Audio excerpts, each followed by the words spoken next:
cintaku tuh penuh tutu dengan alu pambe. Bang, gimana menurut lu tentang kasus Ferdy Sambo yang nggak jadi dihukum mati? Oh, ya bentar, gue pakai baju dulu ya. Nah, kalau yang gue baca tentang Ferdy Sambo ini, sebenarnya gue juga nggak terlalu ngikutin gimana kasusnya atau dia tiba-tiba di apa? Dibatalkan gitu eh, hukuman mati. Tapi yang gue baca di beberapa artikel itu, dia ada beberapa hal. Kenapa Mahkamah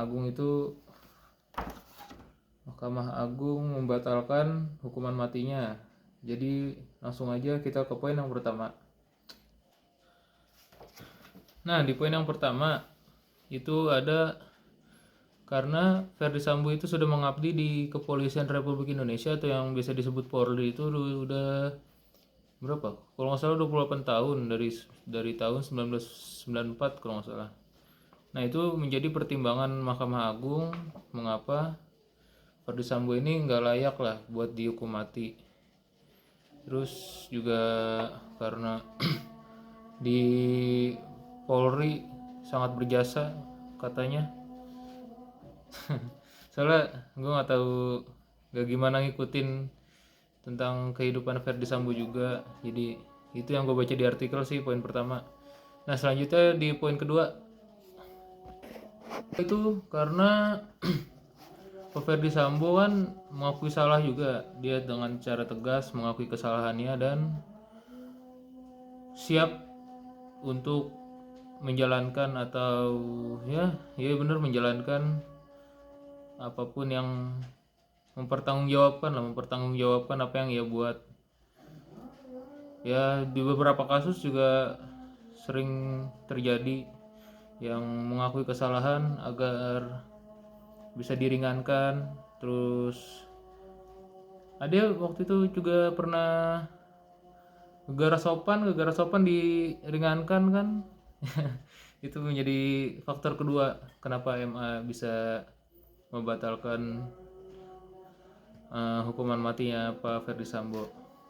Terus selanjutnya ada yang poin ketiga atau yang terakhir.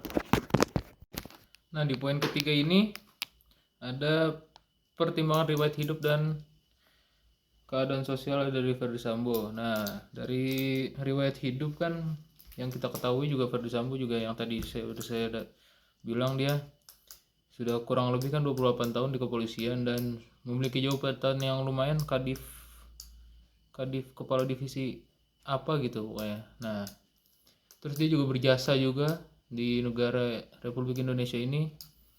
Nah, itu menjadi pertimbangan dari kenapa Ferdy Sambo ini dibatalkan hukuman matinya. Terus yang dari keadaan sosialnya juga kan dia bertanggung jawab atas keluarganya lah. Terus kan dari kasus ini juga kan dia juga nggak ada, kalau nggak ada pemicunya juga nggak bakal juga ngebunuh orang gitu kan. Kan pemicunya juga karena korbannya atau Brigadir Y berselingkuh dengan istrinya. Siapa juga kan yang orang yang istrinya nggak marah, orang yang nggak marah kalau istrinya diambil orang gitu. Apalagi satu satu profesi juga Brigadir J dari Polri. Ya, itu dia ketiga faktor mengapa Ferdy Sambo dibatalkan hukuman matinya. Nah, kalau ditanya menurut saya eh, masuk akal ya dibilang Ferdy Sambo sudah kurang lebih 30 tahun dalam pengabdian kepada negara di Polri kan. Itu masuk akal buat jadi pertimbangan kenapa Ferdy Sambo tidak jadi dihukum mati.